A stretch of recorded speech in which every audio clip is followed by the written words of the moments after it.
우리가 살다 보면 이것이 우연이 아닐까 하는 일들을 많이 만나게 됩니다. 세상 사람들은 그것이 우연이다 라고 이야기할지 모르지만 사실은 거기는 보이지 않는 하나님의 섭리, 하나님의 예비하심이 있는 경우가 굉장히 많이 있습니다. 올 3월에 있었던 일인데요. 한 의사가 하와이에서 비행기를 타고 캘리포니아를 가는 도중에 비행기 안에서 가슴이 아프고 가슴에 통증이 심해서 쓰러지는 그런 사건이 있었습니다. 그때 다행히 그 비행기에 응급실 의료인이 한 명 있었어요. 그래서 이 사람이 지체 없이 다가와서 그 쓰러진 의사의 상태를 살펴보고 그 다음에 심장 충격기를 통하여서 그 사람을 다시 살렸습니다.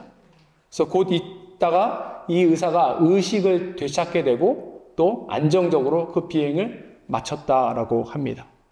근데 너무 놀라운 것이 하나 있는데 이 쓰러졌던 의사가 살아난 다음에 뭐라고 고백했는가 하면 하나님께서 이 사람을 나를 위해서 이곳에 보내셨습니다 라고 믿음의 고백을 했습니다. 우리는 때때로 이런 하나님의 은혜, 하나님의 예비하심, 준비하심을 경험하게 됩니다. 오늘 본문을 보면 이 에스라가 어떻게 바벨론에 있는 사람들을 모아서 예루살렘에 돌아가게 되는지에 대해서 나온 그런 구절이에요. 지금 에스라가 예루살렘에 가서 이스라엘의 영적인 부흥을 일으키는 그 사역을 감당하려고 하는데 꼭 필요한 사람들이 빠져 있어서 지금 굉장히 에스라가 당황해하는 그런 가운데 있습니다. 이거는 귀한 공동체 전체의 위기이고 또 예루살렘에 있는 유다 공동체 전체의 위기입니다. 누가 빠졌는가 15절 함께 보도록 하겠습니다. 내가 무리를 아하와로 흐르는 강가에 모으고 거기서 3일 동안 장막에 머물며 백성과 제사장들을 살핀즉 그 중에 레위 자손이 한 사람도 없는지라. 지금 에스라가 본인의 사역을 하기 위해서 꼭 필요한 사람들이 있었는데 그 사람들이 누군가 하면 바로 레위 사람들이었습니다. 그런데 예루살렘에 함께 가자라고 공동체들을 모으는데 여기에 레위 사람이 한 사람도 들어있지 않게 되는 거예요. 이 사람들이 없으면 유다 공동체의 영적 회복은 불가능합니다. 그러면 어떻게 하죠? 어떻게 이 문제를 해결할 수 있을까요? 결론부터 말씀드리면 하나님의 손이 이들과 함께하여서 이들의 어려움들, 문제를 해결하셨습니다. 하나님께서는 준비된 사람을 예비하시고 마침내 그들을 통하여서 레위 자손을 모으시고 이 레위 자손을 통하여서 함께 예루살렘에 들어가 그 가운데 있는 유다 공동체의 영적인 회복을 돕게 됩니다. 그렇다면 누가 준비된 사람이고 이 준비된 사람 가운데 하나님께서 어떤 은혜를 베푸시는지 오늘 우리 말씀을 통하여서 함께 살펴보기를 원합니다. 첫 번째, 하나님은 묵상하는 사람들에게 은혜를 주십니다.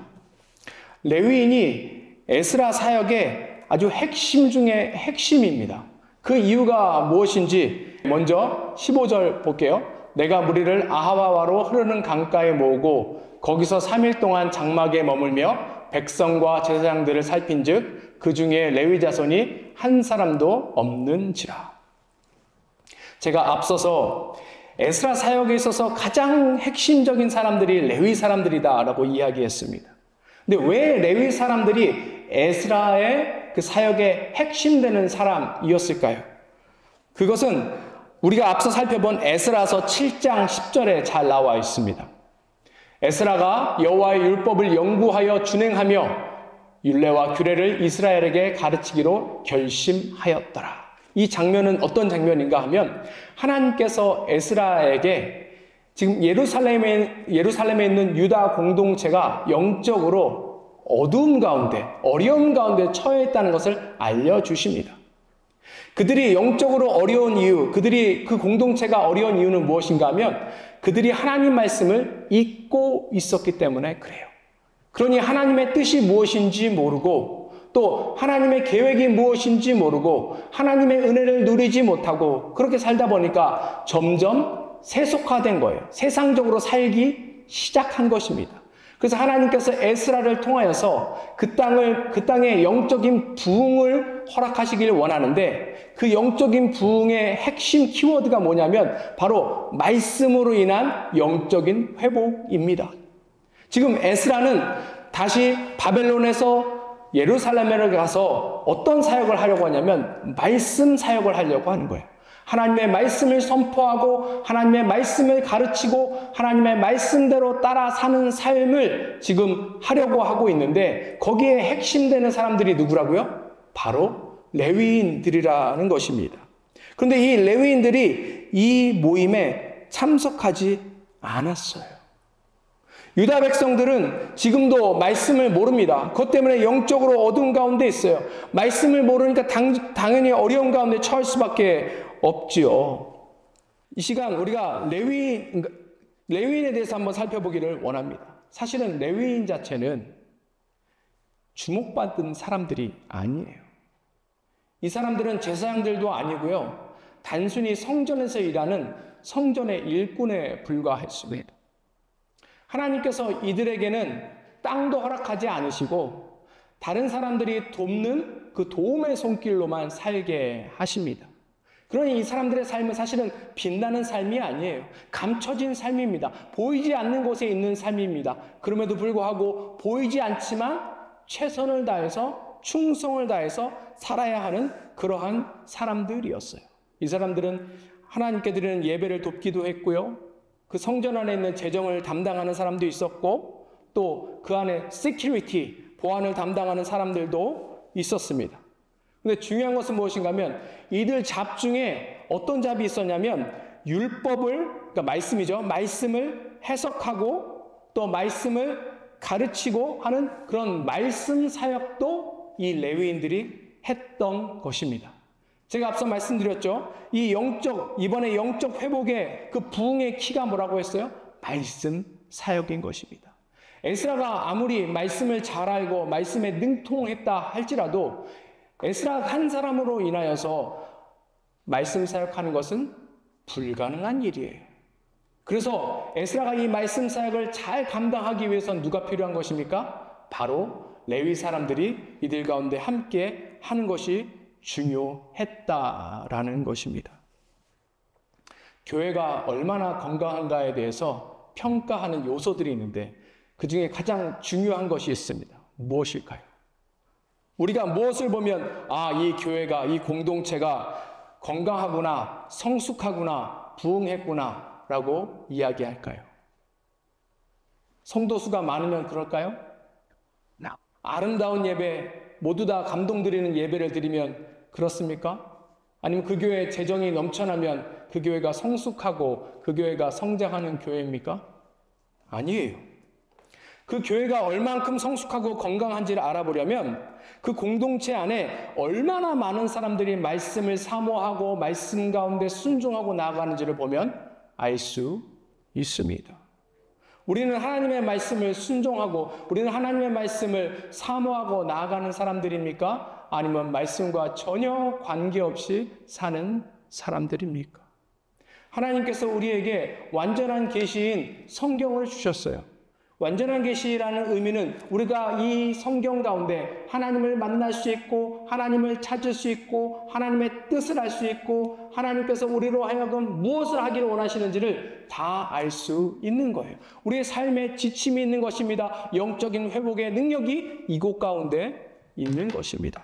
그런데 우리는 이것을 사모하고 나아가는지 아니면 그냥 세상 사람들처럼 그냥 한 곳에 팽겨치고 돌아보지 않고 그렇게 사는 사람인지 이 시간 가운데 함께 살펴봤으면 좋겠습니다. 하나님께서는 지금 하나님의 공동체를 다시금 세우시길 원해요. 회복시키시기를 원한다는 뜻입니다. 부흥을 주시기를 원하신다는 거예요. 근데 누구를 통해서 부흥을 주십니까? 페르시아 왕을 통해서 부흥을 주십니까? 아니에요. 관리들을 통해서 부흥을 주실까요? 그것도 아닙니다. 그러면 수많은 리더들을 통하여서 부흥을 허락하시는가? 그것도 아닙니다. 아니면 아름다운 성전을 재건할 수 있는 기술자들을 통하여서 하나님께서 그 땅에 부흥을 허락하시는가? 그것도 아닙니다.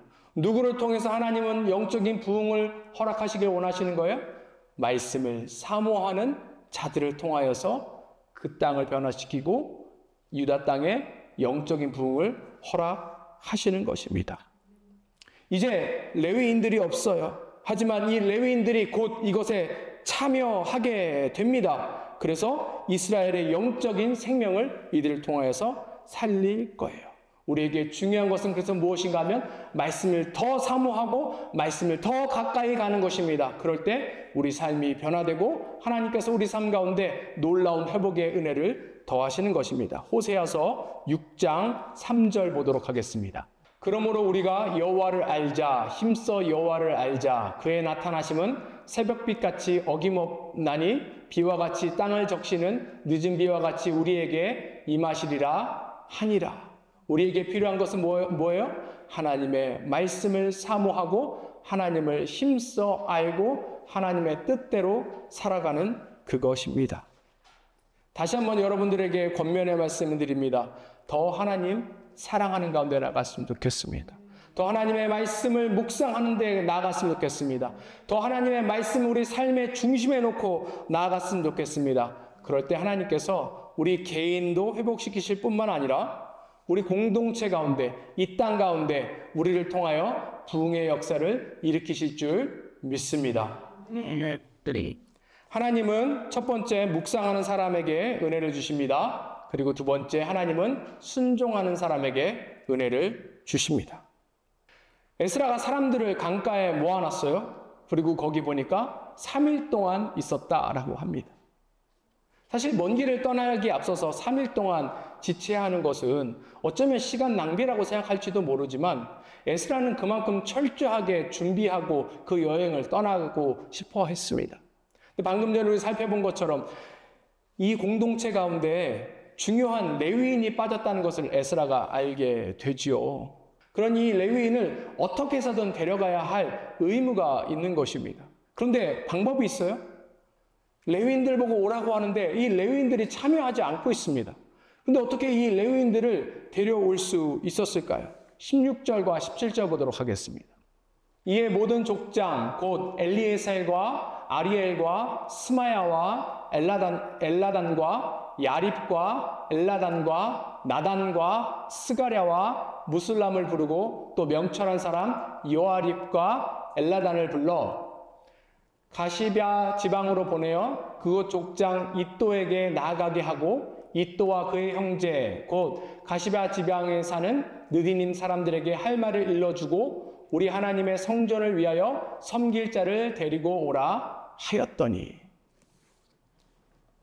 에스라가 어떤 방법을 내세워요? 리더를 뽑습니다. 리더 11명을 뽑고 그 다음에 이 사람들을 어느 곳에 보내요. 레위인들이 사는 곳에 보내는 것입니다.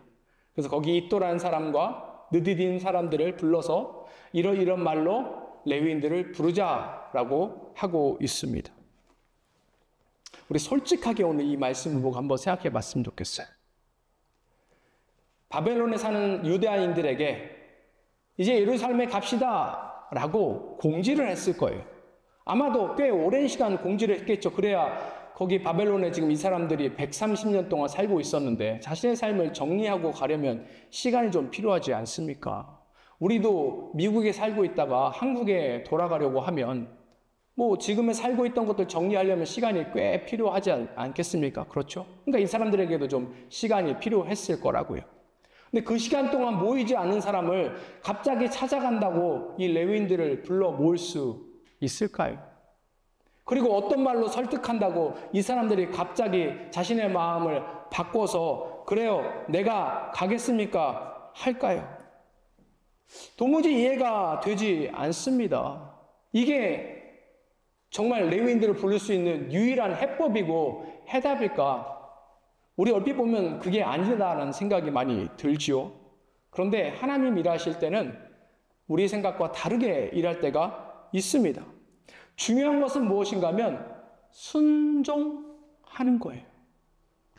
이 리더들 입장에서도 이건 말이 안 됩니다 할 수 있지만 지금 리더가 하나님의 말씀에 의해서 선포한 것입니다. 우리가 이렇게 하자, 하나님께서 이와 같이 하기를 원하신다 라고 했을 때 필요한 것이 뭐라고요? 순종이라는 것입니다. 그래서 이 11명의 리더들이 어느 곳에 가서 그곳에는 이또에게 가고 또 이또는 느디딤에게 가고 해서 이 모든 일들을 하기 시작한 거예요.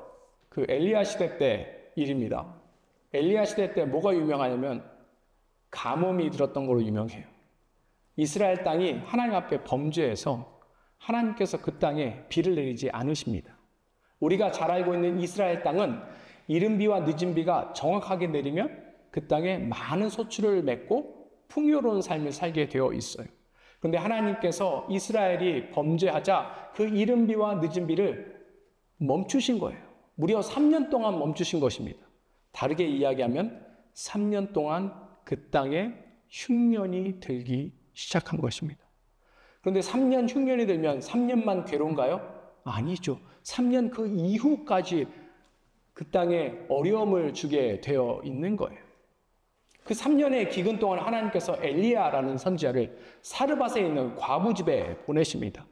사르밧에 있는 과부가 엘리야를 먹여 살리라고 하나님께서 그렇게 부탁하신 거예요. 그런데 사르밧에 있는 과부가 부자였을까요? 부자가 아니었을까요? 부자가 아닌 것이 아니라 아주 가난한 사람이었습니다. 엘리야가 이 사르밧 과부를 찾아갈 때 어떤 일이 있었냐면 사르밧 과부가 이제 흉년 때문에 먹을 것이 없는 거예요. 그래서 밀가루 한 움큼과 기름 조금밖에 남지 않아서 이것을 마지막으로 밥을 지어서 이것을 자신의 아들과 먹고 죽으려고 하는 그 찰나에 엘리야가 그 과부 앞에 나아간 것입니다. 그리고 엘리야가 부탁했어요. 그 떡을 나에게 줘라. 말이 됩니까? 그 떡 과부가 엘리야 주면 그러면 그 과부는 안 그래도 먹을 게 없는데 먹을 거 다 뺏기고 그렇게 배고파서 죽을 수밖에 없는 상황이잖아요. 근데 어떻게 하냐면 그때 사르밧 과부가 그 말에 순종합니다. 왜냐하면 하나님께서 사르밧 과부에게 엘리야를 도우면 이 기근 동안에 양식이 떨어지지 않을 것이라는 믿음의 확신을 주셨고 하나님의 약속의 말씀을 주셨기 때문에 그것에 순종했어요. 순종하니까 어떻게 됐을까요? 그 기근 동안에 사르밧 과부는 양식이 넘쳐나고 죽지 않고 또 엘리야를 계속해서 도울 수 있는 그런 은혜를 얻게 되었습니다. 중요한 것은 뭐예요? 순종이에요. 하나님은 순종하는 자에게 은혜를 주시기를 원합니다. 근데 하나님 덮어놓고 순종하라고 말씀하지 않으세요. 분명한 말씀, 계획, 뜻, 그리고 그거로 인한 얼마만큼의 풍요로운 것을 얻겠다는 그 약속까지도, 은혜까지도 하나님께서 우리에게 허락하시고 그것에 따라서 믿음으로 고백하기를 원하시는 것입니다. 이에 순종할 때 놀라운 일이 일어나는 거예요. 오늘 에스라가 이와 같이 명령했습니다. 그러니 리더들도 그 말씀을 듣고 순종했고 이또도 순종했고 느디딤 사람도 순종했습니다. 이 순종하게 될 때 어떤 일이 일어나게 되는가? 18절 상반부 보도록 하겠습니다. 우리 하나님의 선한 손에 도우심을 입고. 이것은 우리가 어떤 일을 행할 때 보이지 않는 영적인 세계의 일이에요. 그런데 어떤 일이 일어났대요? 하나님께서 그들을 도우셨다는 거예요. 하나님이 지금 누구를 도우신 거예요? 하나님 말씀에 순종한 사람들을 돕고 계시는 것입니다. 하나님이 이들과 함께 하시기 시작하는 거예요. 하나님의 놀라우신 능력과 하나님의 굳센 손이 이들과 함께 하기 시작하시는 것입니다. 그때 어떤 일이 일어나는가? 18절, 20절 보도록 하겠습니다. 우리 하나님의 선한 손에 도우심을 입고 그들이 이스라엘의 손자 레위의 아들 말리의 자손 중에서 한 명철한 사람을 데려오고 또 세레비아와 그의 아들들과 형제 18명과 하사비아와 무라리 자손 중 여사야와 그의 형제와 그의 아들들 20명을 데려오고 다윗과 방백들이 레위 사람들을 섬기라고 준 느디님 사람 중 성전 일꾼은 220명이었는데 그들은 모두 지명받은 이들이었더라. 어떤 일이 일어나요? 레위인들이 돌아오기 시작한 거예요. 레위인만 돌아온 것이 아니고 성전 일꾼인 느디님 사람 220명도 이들과 함께 돌아오는 놀라운 역사가 일어나기 시작했습니다. 보세요. 오랜 기간 동안 사람들을 모을 때 꿈쩍았던 레위인들이 순종하는 사람들 위에 함께 하시는 하나님의 손 때문에 그들의 마음에 감동이 일어나기 시작해서 단 3일 동안 이들의 마음이 변해서 이들이 자신의 삶을 정리하고 귀한 공동체에 합류하기 시작한 것입니다. 이를 통하여서 유다 공동체의 부흥이 시작되고 나아가는 것을 우리가 알 수 있는 것입니다. 우리는 늘 결과만 보길 원하고 결과에 어떤 일이 일어난 날을 주목하지만 그 결과가 있기 이전에 시작한 이 믿음의 첫걸음, 사실은 이것이 훨씬 더 중요한 것이고 이것 가운데 하나님의 역사가 일어난다는 사실을 우리가 기억하며 나아갔으면 좋겠습니다. 우리도 이와 같이 늘 하나님 말씀에 순종하며 나아갔으면 좋겠습니다. 그때 하나님께서 우리의 삶을 기뻐하실 줄 믿습니다. 하나님께서 이 레위인들에게만 특별한 사명을 주신 게 아니에요. 하나님께서 저와 여러분들에게도 동일한 특별한 사명을 주셨습니다. 그것이 무엇일까요? 각 개인의 영적 성장일까요? 맞습니다. 우리가 우리의 믿음이 매일매일 성장해야 되는 것은 맞습니다. 그런데 거기에 그치면 안 돼요. 하나님께서는 그 너머의 것을 원하시는데 그것이 무엇인가 하면 우리 각 사람을 통한 교회의 부흥입니다. 그리고 우리 각 사람을 통한 지역사회의 부흥이고 열방의 부흥입니다. 하나님께서 이 사명 가운데 여러분들 한 사람 한 사람을 레위인과 같이 부르시고 계시다는 사실을 이 시간 가운데 기억하셨으면 좋겠고, 레위인들이 사실은 그 처음에 부를 때에 참여하지 않은 이유가 있었어요. 이들은 바벨론에서 이미 터를 잡고 잘 살고 있었고요. 또 예루살렘에 가면 힘들다, 어렵다는 소식을 들었어요. 그러니 고생하고 싶지 않았던 것입니다. 그리고 레위인이 그 땅 가서 살게 되면 예전처럼 다른 사람이 도와주는 그 돈으로 살아야 하는데 그 재정이 부족할 것이 뻔히 보여요. 그러니 그 고난은 감당하고 싶지 않았던 것입니다. 그런데 하나님께서 영안을 열어주시고 그 마음을 움직이시고 하나님께서 이 부흥의 일에 초청하셨을 때 이 레위인들이 그곳에 동참한 거예요. 그럴 때 놀라운 일이 벌어졌습니다. 우리 가운데도 이와 같이 놀라운 일이 임하며 나아갔으면 좋겠습니다. 하나님의 은혜가 우리 각 사람 가운데 넘쳤으면 좋겠습니다. 하나님의 넘치는 그 은혜로 인하여서 우리 삶이 변화될 뿐만 아니라 우리 공동체와 지역사회가 함께 변화되었으면 좋겠습니다. 하나님은 묵상하는 사람에게 은혜를 주십니다. 두 번째, 하나님은 순종하는 사람에게 은혜를 주십니다. 그리고 마지막으로 하나님은 감사하는 사람에게 은혜를 주십니다. 때로는 보이는 숫자보다 훨씬 더 중요한 것이 있습니다. 지금 귀한 공동체는 두 번째 귀환한 거예요. 첫 번째 귀한 공동체는 이 사람보다 80년 전에 먼저 출발했는데 그때 몇 명이 참여했나? 42,000명이 참여했습니다.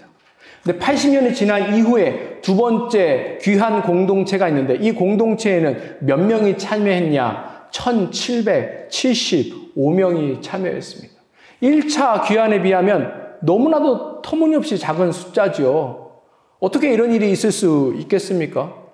1차 그러니까 80년 전에 1차 귀환 때는 레위인들이 733명이 그곳에 있었습니다. 근데 오늘 말씀을 보니까 80년이 지난 후에 두 번째 귀한 공동체가 예루살렘 땅으로 가려고 했을 때 레위인은 몇 명이에요? 겨우 38명입니다. 너무 실망스럽지 않습니까? 앞에 레위인 733명이 갔어도 결국 80년이 지난 다음에 보니까 그 땅에 영적인 침체가 찾아오고 어둠이 찾아왔는데, 아니 레위인 38명 가면 그 땅이 변화될 수 있을까요? 물론 하나님이 하시면 하겠지만 그게 충분한 숫자라고 느낄 수 있을까요? 우리 마음은 그렇지만 성경은 조금 이것을 다르게 봅니다. 18절 다시 한번 보도록 하겠습니다. 우리 하나님의 선한 손에 도우심을 입고 그들이 이스라엘의 손자 레위의 아들 말리의 자손 중에서 한 명철한 사람을 데려오고 또 세레바와 그의 아들들과 형제 18명과 등등등 해서 지금 레위인 38명을 부르는 그 장면이 나오죠. 여기 보면 누가 이것을 도왔다고 아까 말씀드렸어요? 하나님께서 도우셨다라고 말씀드렸습니다. 18절 상반부에 보니까 하나님의 손에 도우심을 얻고 이렇게 나와 있죠. 이 하나님의 손이라는 이 phrase, 이 표현은 이 에스라서에 있어서 굉장히 중요한 그런 신학적인 주제입니다. 왜냐하면 하나님께서 처음부터 이 모든 것들을 하나님이 시작하셨고 끝날 때까지 하나님께서 하셨기 때문에 그래요. 그래서 성경 에스라서 곳곳에 하나님의 손 이런 것들이 계속 나타나는데 특별히 오늘 18절에는 하나님의 선한 손이라는 단어가 하나 따로 붙게 됩니다. 이 선하다는 말은 히브리어로 토브라고 쓰여지는 단어인데 이 선하다, 토브의 뜻이 무엇인가 하면 어떤 목적에 적합하다, 완전하다, 완벽하다라는 뜻이에요. 하나님의 착한 손, 하나님의 그 모럴리 착한 손을 이야기하는 것이 아니고 이 말씀은 하나님께서 어떤 목적을 할 때 아주 적합하게 일하셨고 그것이 완전하고 완벽하다라는 의미를 가지고 있습니다. 이 단어가 창세기에 쓰이는데 그때 어떻게 쓰였냐면 하나님께서 세상을 지으신 이후에 하나님께서 그것을 보시고 뭐라고 해요? 보시기에 좋았더라. 그렇죠? 그 좋았다라는 단어가 바로 이 선하다는 단어와 같은 단어입니다. 하나님께서 창조물을 창조하시고 왜 좋았더라 하셨어요? 그것은 하나님의 창조의 목적에 맞게끔 완벽하게 그것들이 창조되었기 때문에 하나님께서 그것을 보고 보기 좋았더라 하신 것이거든요. 그렇다면 성경적인 관점으로 다시 보면 지금 레위인 38명이 온 것이 겨우 38명이 온 것이 아니라 38명이라는 완벽한 수가 지금 모이게 됐다라는 뜻입니다. 다시 한번 말씀드리자면 유다 공동체가 부흥하기에 충분한 숫자라는 거예요. 이 38명이요. 왜요? 하나님께서 이 모든 것들을 하셨기 때문에 그렇습니다. 하나님께서 어떤 일을 하시는데 부족함이 있을 수 있나요? 하나님 다 좋은데 이거 조금 잘못하셨어요. 하나님 앞에 우리가 이렇게 이야기할 수 있는 것이 있나요? 없죠. 완벽하신 것입니다. 그래서 에스라는 사실은 이 38명을 두고 감사한 거예요. 에스라가 감사한 내용이 오늘 이 18절부터 20절까지 나와 있는 것입니다. 우리 살다 보면 숫자에 우리는 보이는 것에 실망할 때가 너무나도 많이 있죠. 에이, 겨우 38명 왔어. 겨우 1775명이 귀환한데 에스라에게 무슨 능력이 있겠나? 하나님 이제 일하시지 않는 것이 아닐지도 몰라. 혹은 하나님의 능력이, 하나님의 손이 짧아서 그런 걸지도 몰라. 우리 안에 그런 생각이 있을 수 있다라는 것입니다. 사랑하는 성도 여러분, 우리가 보이는 것에 주목할 필요가 그래서 없는 거예요. 적은 숫자라고 그것에 실망할 필요가 전혀 없는 것입니다. 오히려 뭘 해야 돼요? 그 너머에 있는 하나님의 선하신 뜻이 무엇인지를 바라볼 수 있는 눈이 필요합니다. 그 너머에서 일하시는 하나님의 계획, 하나님의 약속, 하나님의 일하심을 보는 것이 필요해요. 이것이 무엇인가 하면 믿음의 눈이라고 하는 것이고 이것을 다른 말로 뭐라고 이야기하냐면 비전이라고 이야기하는 거예요. 하나님의 비전을 본 사람들은 눈에 보이는 어떤 것에 좌지우지하는 것이 아니라 그 너머에서 일하시는 하나님의 그 역사하심을 바라보고 감사하고 그 순종하며 나아가는 사람들입니다. 그럴 때 그 가운데 하나님의 놀라운 일이 일어날 수 있게 되는 것이고 그것을 바라본 자만이 하나님 앞에 진정한 감사로 나아갈 수 있는 것입니다. 우리가 억지로 감사하려면 감사할 수 있어요? 아유, 겨우 이건데 이거 어떻게 감사합니까? 근데 우리는 어떻게 감사해요? 아, 이거라도 주신 것 감사하지 않으면 다음엔 이것도 안 주실지 몰라 해서 감사하는 것 아니겠습니까? 하나님 그런 식으로 일하시는 분은 아니에요. 하나님 그런 분이 아니십니다. 우리 공동체 보면서 우리도 동일한 소망을 꿈꿨으면 좋겠습니다. 하나님께서 분명히 우리를 통해 일하실 것입니다. 하나님 분명히 이 교회를 통하여서 일하실 것입니다. 이 교회는 누가 세운 교회가 아니에요. 누구의 힘으로 나아가는 교회가 아닙니다. 이 교회의 주인은 예수님이세요. 예수님께서 자신의 핏값으로 사신 교회입니다. 그렇기 때문에 이 교회에는 하나님의 사랑이 들어가 있고 하나님의 꿈이 있고 하나님의 계획이 있고 하나님의 일하심이 있는 것입니다. 우리가 그것을 바라보며 감사하며 나아가는 우리 모두가 되었으면 좋겠고, 우리를 통하여서 놀라운 일을 행하시는 것을 우리 때 바라보고 기뻐하고 감사하며 나아갔으면 좋겠습니다. 말씀을 마무리하고자 합니다. 사랑하는 성도 여러분, 하나님의 손은 오늘도 멈추지 않고 지금 이 순간에도 우리 삶 속에 역사하고 계십니다. 에스라 곁에 레위인을 세우셨던 것처럼 우리 곁에도 하나님은 믿음의 동역자를 예비하시고 준비하시고 계십니다. 보이지 않는 강가 너머에서 하나님은 지금도 누군가의 마음을 조용히 움직이고 계십니다. 때로 우리는 부족하고 사람도 마음도 지칠 때가 있습니다. 그러나 하나님은 결코 우리를 홀로 두지 않으십니다. 그분은 반드시 그때 그곳에 그 사람을 보내실 것입니다. 가시베아에서 세레바를 부르셨던 것처럼 하나님은 지금도 공동체를 세우기 위해서 누군가의 마음에 불을 지피고 계십니다.